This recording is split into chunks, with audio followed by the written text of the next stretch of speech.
World test championship में भारत की हार के बाद एक बार ये चर्चा उठी थी कि Rohit Sharma as a captain replace कर दिया जाएगा। लेकिन आपको यह जानकर हैरानी होगी कि मौजूदा समय में रोहित शर्मा के अलावा आपके पास कोई ऑप्शन ही नहीं है कैप्टेंसी को लेकर। हाँ, मतलब आपके पास 11 खिलाड़ी जरूर हैं, लेकिन 11 में से कोई भी प्लेयर ऐसा नहीं है जो कैप्टन के लिए परफेक्ट चॉइस हो सकता है, यानी कि एक मत एक राय उस व्यक्ति को लेकर हो जाए।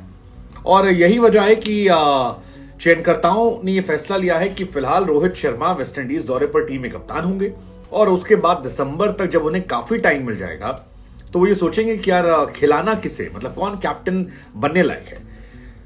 ये बात दादा ने भी कही थी हाल फिलहाल में एक इंटरव्यू में कि रोहित शर्मा के अलावा हमारे पास अभी कोई बेस्ट ऑप्शन है नहीं। वैसे रोहित भी टेस्ट टीम में कैप्टनसी को लेकर तैयार नहीं थे, उन्हें मनाया गया था कि आप तैयार हो जाओ, क्योंकि केएल राहुल जो हैं उनकी कैप्टेंसी को देखकर सौरव गांगुली और जय शाह काफी डिसअपॉइंट हुए थे, ऐसा कहा जाता है। और उसके बाद रोहित शर्मा से उन्होंने कहा कि आप इस फॉर्मेट में भी टीम की कमान संभालिए। तो अभी राहुल द्रविड़ और रोहित शर्मा इन दोनों को मौका मिलेगा, लेकिन क्योंकि अगला WTC जो है वो 2 साल बाद है, ऐसे में रोहित शर्मा जिनकी उम्र आज 36 है, क्या वो इस फिटनेस के साथ 38 साल की उम्र तक खेल पाएंगे, ये एक बड़ा क्वेश्चन मार्क है। तो फिर नेक्स्ट क्या? हालांकि रोहित शर्मा के फेवर में बात जाती है कि वो विनिंग परसेंटेज के हिसाब से फिलहाल इंडिया के वो टॉप कैप्टन है, लेकिन वो ड्यूरेशन बहुत छोटा है जिसका विनिंग परसेंटेज हम निकाल रहे हैं। लेकिन हमें लगा कि चलिए हाइपोथेटिकली हम और आप बात करते हैं कि रोहित शर्मा नहीं तो कौन, क्योंकि कहीं ना कहीं तो इन्वेस्टमेंट होना चाहिए। तो इस सवाल के जवाब में जब हमने सोचना शुरू किया तो हमारे दिमाग में वो नाम क्लिक नहीं कर रहा जो रोहित शर्मा की जगह हो सकता। और कई लोगों का यह मानना है कि रोहित शर्मा तीनों फॉर्मेट खेलने के लिए फिट नहीं है। रोहित शर्मा को अभी ओडीआई वर्ल्ड कप तक ठीक है, लेकिन अगर ओडीआई वर्ल्ड कप में वो कमाल नहीं दिखाते हैं और फॉर्म अच्छी नहीं होती तो उन पर सवाल खड़े हो जाएंगे। और खासतौर पर वेस्टइंडीज दौरे में अगर 2 टेस्ट मैच हैं, अगर एक में वो कोई बहुत बड़ी या अच्छी या इंप्रेसिव इनिंग नहीं खेलते हैं तो Rohit Sharma as a test captain उन पर बड़ा क्वेश्चन मार्क खड़ा हो जाएगा। सवाल तो पुजारा, विराट कोहली पर भी खड़ा है, क्योंकि वो भी परफॉर्म नहीं कर पाए हैं, कोई बड़ी इनिंग नहीं खेल पाए हैं। ऑस्ट्रेलिया की सीरीज में पिछली बार रोहित ने भी शतक मारा था, विराट नहीं मारा था, और उसके पहले रोहित का बल्ला भी उतरा नहीं बोलता है और विराट तो 3 साल से खामोश है। लेकिन रोहित की जगह हमें लगा कि हम टीम इंडिया के सभी खिलाड़ियों का नाम लेते हैं और आप बताना शुरू कीजिए कौन कैप्टन हो सकता है। तो मेरे जहन में सबसे पहले जो नाम आता है वो आता है अजिंक्य रहाणे का। रहाणे ने वर्ल्ड टेस्ट चैंपियनशिप से पहले बॉर्डर गवास्कर सीरीज जो है ऑस्ट्रेलिया में जिताई थी, लेकिन रहाणे की उम्र 35 साल है। 35 साल की उम्र में क्या आप उन्हें सीधे कैप्टन बनाएंगे, फुल टाइम कैप्टन? थोड़ा डाउट। और दूसरी बात, अजिंक्य रहाणे की पोजीशन भी अभी पूरी पक्की नहीं है। उन्हें एक मैच के लिए वापस लाया गया, उन्होंने एक में 89, एक में 40 समथिंग मारे, अच्छा खेला। लेकिन क्या हो अगर अजिंक्य भी अगले सीरीज में फ्लॉप हो जाए और फिर श्रेयस अय्यर आ जाए, तो फिर रहाणे की पोजीशन को लेकर भी बड़ा सवाल खड़ा हो जाएगा। तो रहाणे जो 35 साल के हैं वो 2-3 साल कैप्टन है या 2 साल के लिए कैप्टन बने बड़ा मुश्किल है, क्योंकि आप चाहेंगे जो व्यक्ति आपका कैप्टन हो वो कम से कम 2 या 3 साल तो आपको कैप्टनसी करके मिनिमम दे, क्योंकि विराट के बाद रोहित का ड्यूरेशन बहुत शॉर्ट था और शॉर्ट ड्यूरेशन में आप नहीं चाहते कि आपकी टीम खेले, डेवलप हो। तो अजिंक्य रहाणे का नाम यहां डिक्लाइन हो जाता है। दूसरे सीनियर खिलाड़ी जो हैं वो हैं चेतेश्वर पुजारा, जिन्हें वाइस कैप्टन बनाया गया था।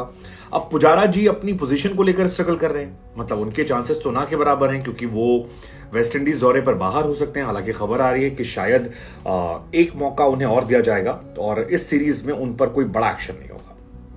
वैसे खबर यह भी आ रही है कि उनकी जगह यशस्वी जायसवाल को मौका मिल सकता है। लेकिन पुजारा ने इंडियन क्रिकेट के लिए जो किया है, अगर उन्हें एक सीरीज में मौका और मिलता है तो मैं बहुत ज्यादा हैरान नहीं होऊंगा चेतेश्वर पुजारा को लेकर कि एक ही सीरीज में आप सारा बिल उन्हीं पे फाड़ दें। मुझे लगता है शायद सीनियर खिलाड़ी हैं और अगर रोहित और राहुल को मौका मिला तो उन्हें मिलेगा, लेकिन वो मौका बल्लेबाज के तौर पर मिलेगा, कैप्टन के तौर पर पॉसिबल नहीं है।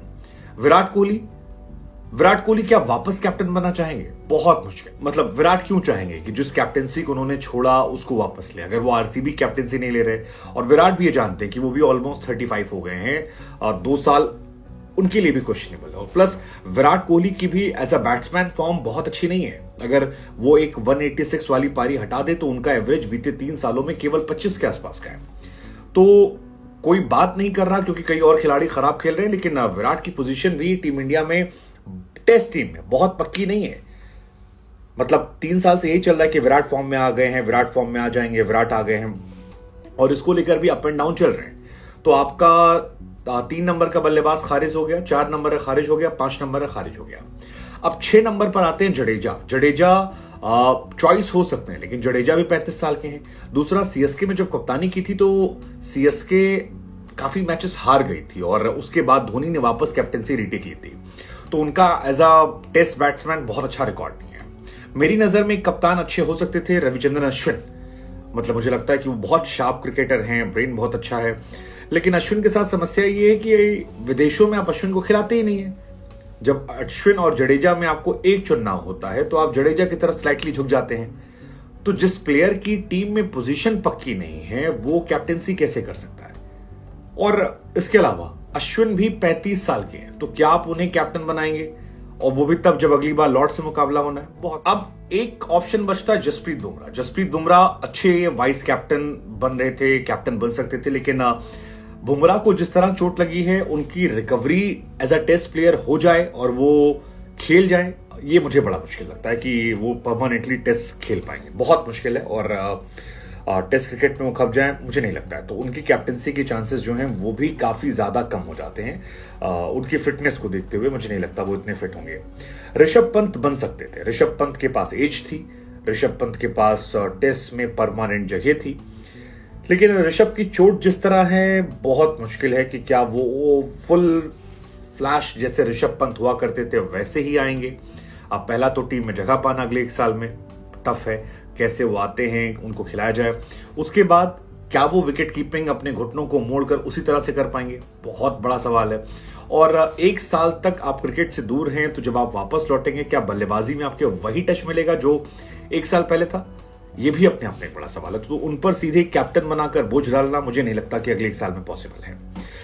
एक नाम जो बहुत आइडल लगता है वो है शुभमन गिल का, लेकिन शुभमन गिल के साथ समस्या ये है कि उनकी भी पोजीशन बहुत पक्की नहीं है।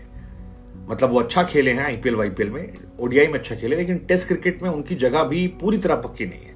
राहुल और उनमें इफ एंड बट चलता रहता है, और राहुल ठीक हो जाते हैं तो क्या वो खेलेंगे, सवाल पर। दूसरा, अगर शुभमन गिल की जगह पक्की भी हो जाए तो शुभमन गिल ने अंडर 19 में कप्तानी नहीं की है, उनकी लाइफ में उन्हें कैप्टनसी का कोई एक्सपीरियंस नहीं है। मसलन अंडर 19 टीम के वो कैप्टन नहीं थे, वहां पृथ्वी शॉ कैप्टन था।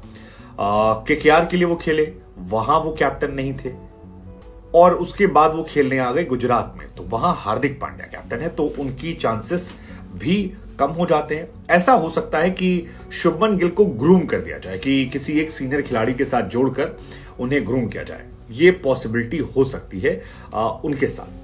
तो वो एक ऑप्शन कंसिडरेबल है, लेकिन वो अगले WTC के बाद मुझे लगता है, इतनी जल्दी उनको आप देंगे, अभी वो खुद मैच्योर नहीं हो रहे हैं, टाइम लगेगा उनको, आप नहीं चाहेंगे कि उनकी बल्लेबाजी भी फर्क पड़ जाए। और ऑप्शन कौन बचा? हार्दिक पांड्या एक अच्छा ऑप्शन है, हार्दिक पांड्या अच्छा ऑप्शन, लेकिन हार्दिक की फिटनेस जो है वो भी सवालिया निशान में रहती है। तो हार्दिक पांड्या क्या तीनों फॉर्मेट खेलना चाहेंगे? कहा जा रहा है कि टीम इंडिया का जो मैनेजमेंट है वो उनको देख रहा है टेस्ट टीम में, लेकिन क्या हार्दिक इतने फिट हैं कि वो टेस्ट टीम में खेलें और बिना गेंदबाजी के खेलें? मतलब ये भी काफी फैन बट है। और क्या हार्दिक को टेस्ट खिलाने के चक्कर में आप ओडीआई और T20 से समझौता कर लेंगे? तो हार्दिक पांड्या खुद खेलेंगे नहीं खेलेंगे तो ये भी पक्का नहीं है, तो उनके चांसेस भी कम हो जाते हैं। अब इसके बाद बचते हैं शमी, कोई एक्सपीरियंस नहीं, सिराज कोई एक्सपीरियंस नहीं, तेज गेंदबाजी में बाकी कोई ऐसा है नहीं जो इन एंड आउट होगा। तो कुल मिलाकर रोहित के सामने कोई ऑप्शन दिखता ही नहीं। अब मुझे जो एक ऑप्शन दिखता है वो ये है कि अगर खुदा न खास्ता रोहित शर्मा बिल्कुल ही खराब हो जाते हैं, मतलब ऐसा होता है कि वेस्ट इंडीज सीरीज हार जाते हैं, फिर world cup T20 ODI world cup हार जाते हैं बिल्कुल बुरी तरह से, तो रिप्लेसमेंट हो सकता है उनका मेरे हिसाब से। वो हो सकता है रहाणे या बुमराह या कोई भी एक खिलाड़ी, रहाणे हो सकते हैं, अश्विन हो सकते हैं इंडिया के लिए, इंडिया कंडीशंस में जडेजा या किसी एक खिलाड़ी को टेम्परेरी कैप्टन बनाकर, सीनियर खिलाड़ी को, और उनके नीचे 2 साल ग्रूमिंग कर दी जाएगी किसी नए खिलाड़ी की, जिसमें ऋषभ पंत हो सकते हैं, श्रेयस अय्यर हो सकते हैं, या कोई और खिलाड़ी हो सकता है जो अच्छा करेगा। एक नाम किया राहुल का भी, लेकिन राहुल के साथ भी समस्या ये है कि उनकी खुद की पोजीशन पक्की नहीं। अगर रोहित शर्मा खेल रहे हैं तो वो क्या खेलेंगे, खेलने का मौका मिलेगा, ये बड़ा सवाल है। दूसरा, आप उन्हें विकेट कीपर के तौर पर खिलाते तो ऋषभ पंत जब आएंगे तो क्या वो खेलेंगे? नहीं चांसेस है। ओपनिंग शुभमन और उनमें सवाल है। तो कुल मिलाकर राहुल, आपके शुभमन, बाद में अगर ऋषभ कंप्लीटली फिट हो तो वो हो सकते हैं। संजू सैमसन वैमसन को आप टेस्ट टीम में घुसने नहीं दे रहे हैं तो वहां चांस खत्म हो जाते हैं जिनके पास कैप्टनसी एक्सपीरियंस है। तो इंडियन टीम से बड़ी समस्या है। आपको क्या लगता है? मुझे लगता है कि अश्विन को मौका देना चाहिए। अश्विन अच्छे हैं और कैप्टनसी मुझे लगता है उनमें और निखार आएगा। बाकी आपकी सलाह का इंतजार है। आपकी नजर में इंडिया का कैप्टन कौन हो सकता अगर रोहित रिटायर होते हैं या हटते हैं तो?